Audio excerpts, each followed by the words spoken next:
Let's check the latest news update with Vishal. Hello and welcome to Friendsworld TV. I'm your host Vishal Venkatesh, and today we're going to be going through the English news bulletin from everything from the COVID-19 to the latest Trump presidency news. But first, let's get to the headlines.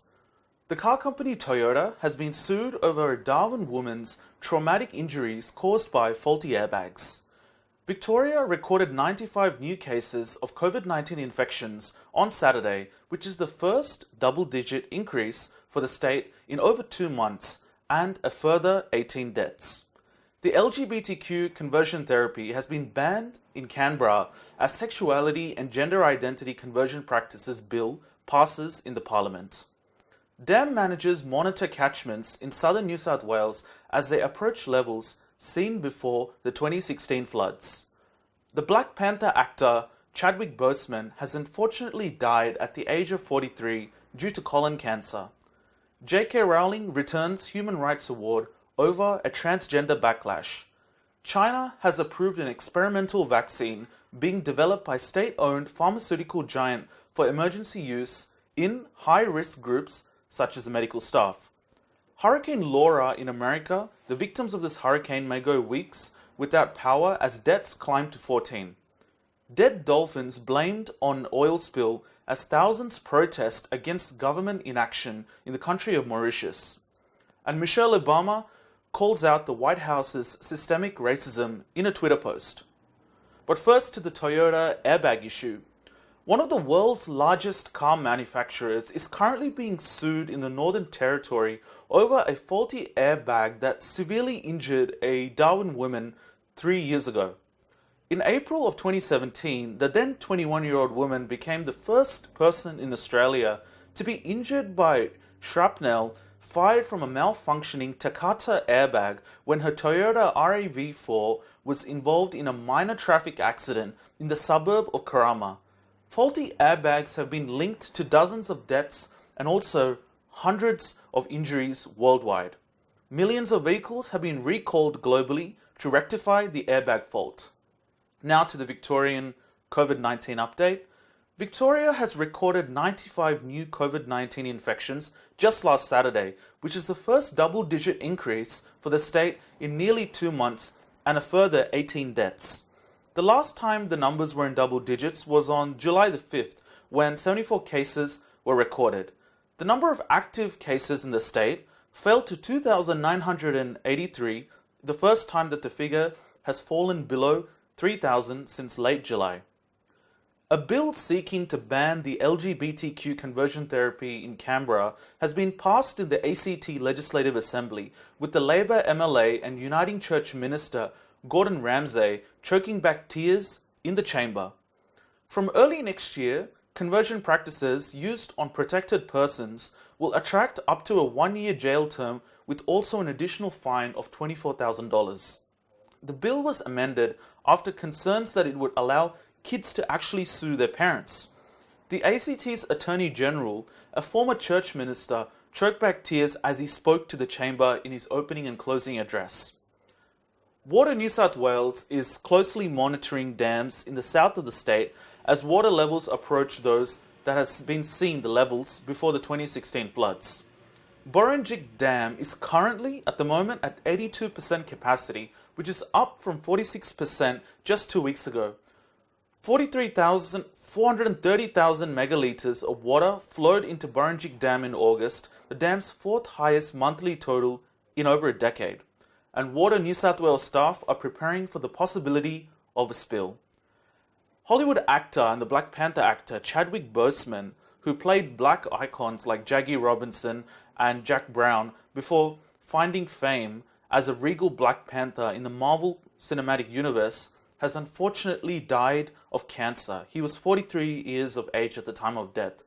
Chadwick died at his home in the Los Angeles area with his wife and family by his side, and this is according to his publicist, Nick Fiovante. Mr. Boseman was diagnosed with colon cancer 4 years ago, his family has said in an official media statement released just yesterday. The author of Harry Potter, J.K. Rowling, says she's returning a Human Rights Award after the president of the organization who gave her this prestigious honor criticized comments that she made about transgender issues.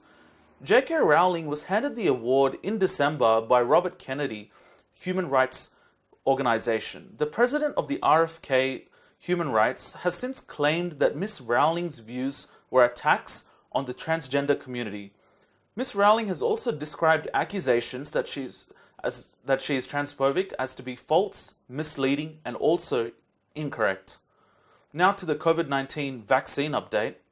China has approved an experimental vaccine being developed by a state-owned pharmaceutical giant for emergency use in high-risk groups such as medical staff.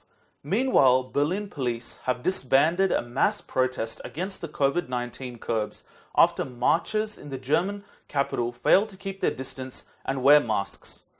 China has been giving experimental coronavirus vaccines to high-risk groups since July of this year, and a health official has officially disclosed to the state media that authorities could potentially consider modestly expanding the emergency use program to try and prevent possible outbreaks both in the seasons of autumn and winter.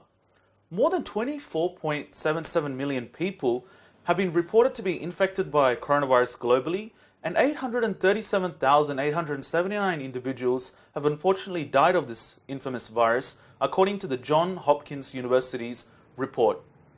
Hundreds of thousands of residents across the Louisiana coastline, which were devastated by the Hurricane Laura this week, have been left with no power or water, services that could take weeks or even longer months to restore.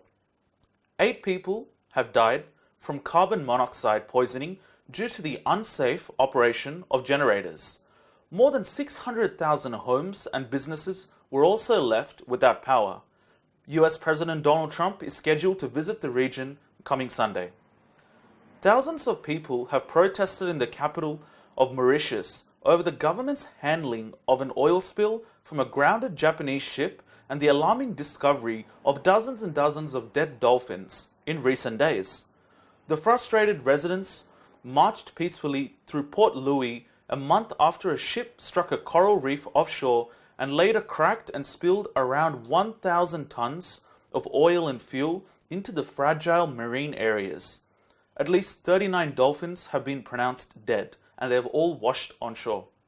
Experts fear that the chemicals from the oil spill may be to blame for this horrific incident, and a Japanese ship struck a coral reef offshore, causing the spill even last month.